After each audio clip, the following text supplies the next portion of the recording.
कोंडी हा सगळ्यात मोठी समस्या आहे।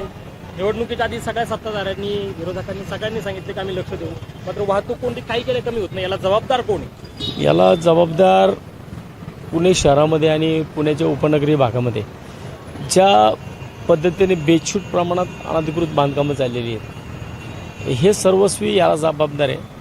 कारण शहराचे रस्ते छोटे आहेत, त्याला मोठा करायला कोणीच तयार नाही आहे। फक्त शिवाय शहरामध्ये जी काय आपली सार्वजनिक वाहतूक व्यवस्था आहे ही पूर्णपणे कोलमडलेली आहे, सक्षम नाही आहे। वाहतूक व्यवस्था सक्षम नसल्यामुळं लोक आपापल्या गाड्या घेऊन शहरात जातात, शहरात जाऊन ट्रॅफिक जाम होतं। याला सर्वस्वी जबाबदार गेल्या 9 वर्षामध्ये ज्या काही पुणे महानगरपालिकेच्या निवडणुका झालेल्या आहेत आणि त्याच्यानंतरनं बहुधा ज्या एक 4-5 वर्षामध्ये इतकं मोठ्या प्रमाणात या अनधिकृत बांधकामं वाढलीत। आता जसे की नव्याने जी समाविष्ट गावं झाली, या समाविष्ट गावांमध्ये मी पाहतोय काय गावांमध्ये मोठ्या सिटी झालेल्या आहेत आणि शहराच्या एकदम जवळच्या भागामध्ये असल्यामुळे लोक सहज सकाळी जाऊन संध्याकाळी येतात असं करतात। मग त्या जागेवरती ना लाईट आहे, ना पाणी आहे, ना रस्ते आहे, ना ड्रेनेज आहे आणि मग बेसुमारपणे ज्या वाहतुकीच्या जी संसाधनं आहेत म्हणजे गाड्या, एका घरामध्ये 4-4 गाड्या झाल्यात आणि या गाड्या कोणत्याही परिस्थितीमध्ये रस्त्यावरती लागतात।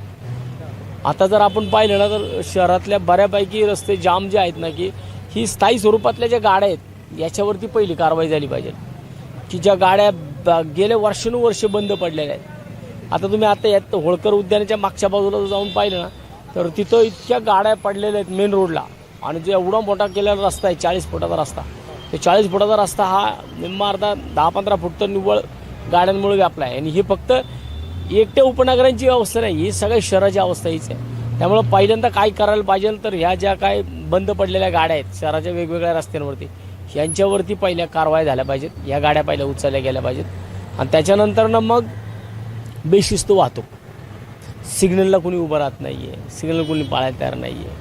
त्यामुळे वाहतुकीचे नियम पण सगळे पाळले गेले पाहिजेत, ते लोक पाळत नाही आहेत।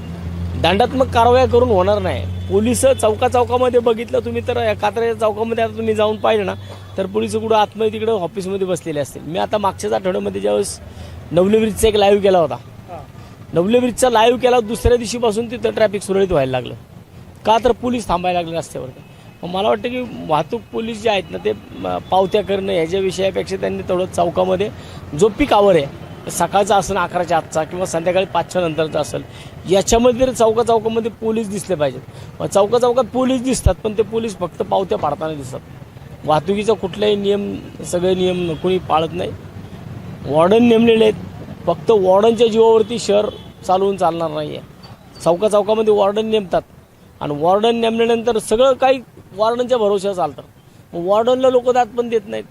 त्यामुळे जो पोलीस कर्मचारी आहे ट्रॅफिक विभागाचा, यांचं पूर्णपणे चौकावरती कुठे लक्ष नाही आहे, हे त्याला सर्वात मोठं कारण आहे। आणि कात्रज कोंढवा रस्त्यावर तुम्ही अनेक वर्ष आवाज उठवतात, मात्र अजूनही वाहतूक कोंडी आहे तशी लोकांचे जीव जातात। कात्रज